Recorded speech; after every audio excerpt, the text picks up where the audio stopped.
इथे आता आपण पाहू शकतो की आपण नेहमीच माहिती आहे आपल्याला की हा जो आहे हा अंगण एरिया आहे आणि बिग बॉस मराठीच्या घरात जो अंगण एरिया असतो इथे खूप सारे कट्टे रंगतात, गप्पा रंगतात आणि तसाच हा सुद्धा एक छान कट्टा आहे. आपण इथे पाहिलं तर इथे सुद्धा ही जंगलाची थीम आहे. पुन्हा एकदा ही जंगल थीम इकडे सुद्धा वर्क झालेली दिसते. त्यामुळे एकंदरच आपण पाहिलं की कुठेतरी असं छान अंगणात आल्यासारखं एक हिरवंगार वातावरण आहे. आपण आपल्याच घराच्या अंगणात आलो किंवा कुठेतरी एक कोकणातला फील येईल आपल्याला.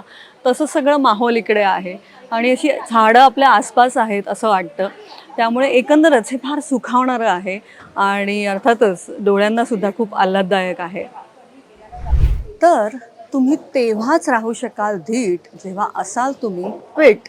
आणि म्हणूनच इकडे आपल्याला नेहमीच माहिती आहे की बिग बॉस मराठीच्या घरात जिमसुद्धा महत्त्वाची असते आणि जिम एरियामध्ये सकाळी दुपारी जेव्हा जेव्हा वेळ मिळेल तेव्हा आपले सगळे स्पर्धक जे असतात ते व्यायाम करताना दिसतात. आपण पाहतो इथे एक ट्रेडमिल आहे छान, नंतर तिथे डंबेल्स आहेत आणि त्यामुळे जिमची जी उपकरणं आहेत ती इकडे आहेतच.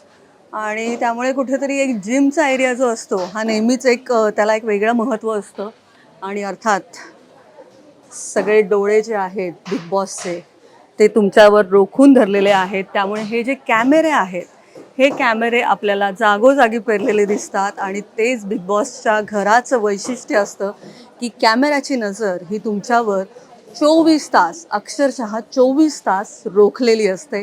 त्यामुळे तुम्ही कोणापासूनही काहीही लपवू शकत नाही.